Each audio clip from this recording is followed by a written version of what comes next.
Aalis po ba kayo mga bossing ko? Ngayong araw na ito mga bossing, kung kailan nyo ito mapapanood.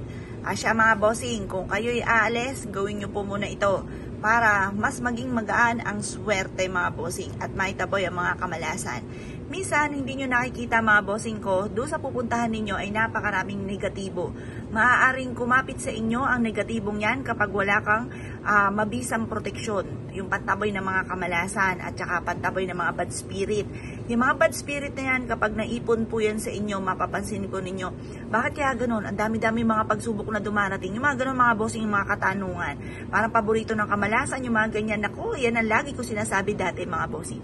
Ngayon po, binago ko ang aking sistema. Hindi ako umaalis na wala akong dalahin. Kaya lang po, naging OA naman dahil ang aking bag mga bossing ko ay ang dami-dami mga pampaswerte. Meron akong dalang horseshoe, mga ibang mga medalyon, mga mutya. At syempre, hindi po ito mawawala. Ngayon po mga bossing, bukod sa bulsa, meron akong ganito. Bukod din po sa pitaka, bukod din sa aking pong bag mga bossing. At proven po ito na napakaswerte. Dito nga mga bossing ko sa bintana ko, nakita nyo po mga bossing ko mga nakasabit. Napakarami mga pampaswerte mga bossing. Ngayon pa mga bossing, pero proven naman para sa akin, talagang effective po siya. Dahil ang pampaswerte lang talaga ang dinagdag ko sa buhay po namin. Ngayon pa mga bossing, masipag naman po ako. Ako po ay bagay hindi nasuko sa hamon ng buhay, matyaga po ako. Ako po hindi rin nakakalimot magdasal. Yung lagi ko nga po isinishare na sa video ko mga bossing ko na ako'y lumalakad pa ng paluhod sa may simbahan ng ina ng awa ng Baklaran. At pagkatapos, dumaan pa rin sa napakaraming pagsubok mga bossing.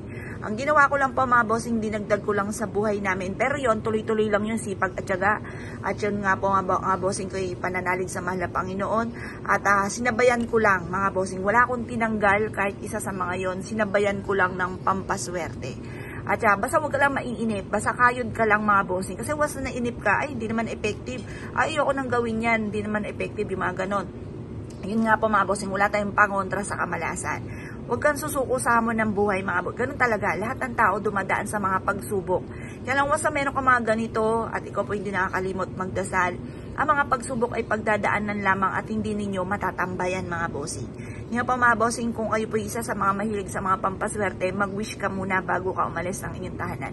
Sabi niyo po sa pamamagitan nito ay magtutuloy-tuloy na ang pasok ng swerte at kailanman na hindi na ako mamumblema tungkol sa usapin ng pera.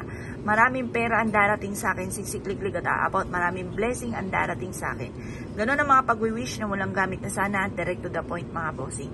At pagkatapos mga bossing ko, isiksik nyo ito sa inyong pong bulsa, sa inyong pong bag, or sa inyong pong pitaka. Ang dulot nito ay swerte. Tapos pag umuwi na kayo ng bahay, isiksik nyo lamang po ito sa ilalim ng inyong pong unan.